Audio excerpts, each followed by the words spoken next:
அஸ்ஸலாமு அலைக்கும். Hi friends, இன்னைக்கு என்ன பார்க்க போகிறோன்னா பாலக்கீரை முக்கிய நன்மைகள் என்னென்ன சொல்லிட்டு பார்க்க போகிறோம். இது மார்னிங் ஜூஸாகவும் எடுத்துக்கலாம். அதுக்கப்புறமா கூட்டு, பொரியல், சூப் இதுக்கெல்லாம் இந்த கீரை தாராளமாக எடுத்துக்கலாம். பாலக்கீரை ஒரு சூப்பரான ஃபுட்டு.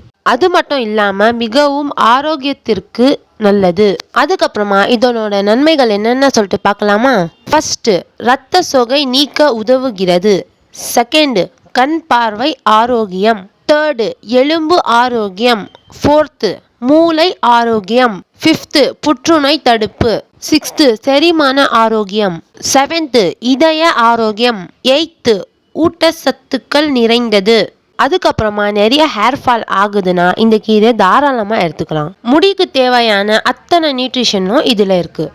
அதுக்கப்புறமா இந்த கீரை எப்படி சமைக்கணும்னு சொல்லிட்டு இம்பார்ட்டண்ட்டான ஒரு விஷயம். தண்ணி ஆட் பண்ணி நிறைய நேரம் கொதிக்க வச்சா அதோட சத்துக்கள் போயிடும். கொஞ்சம் தண்ணி ஆட் பண்ணி கொதிக்க வச்சாலே போதும், அது குக் ஆகிடும். அதுக்கப்புறமா யார் இந்த கீரை எடுத்துக்க கூடாதுன்னா கிட்னி ப்ராப்ளம்ஸ் இருக்கிறவங்க எடுக்கவே கூடாது. தென் உங்களுக்கு இந்த வீடியோ பிடிச்சிருந்தா மறக்காமல் ஷேர் பண்ணுங்கள், லைக் அண்ட் சப்ஸ்கிரைப் பண்ணுங்கள். நெக்ஸ்ட் வீடியோவில் பார்க்கலாம். Bye every one.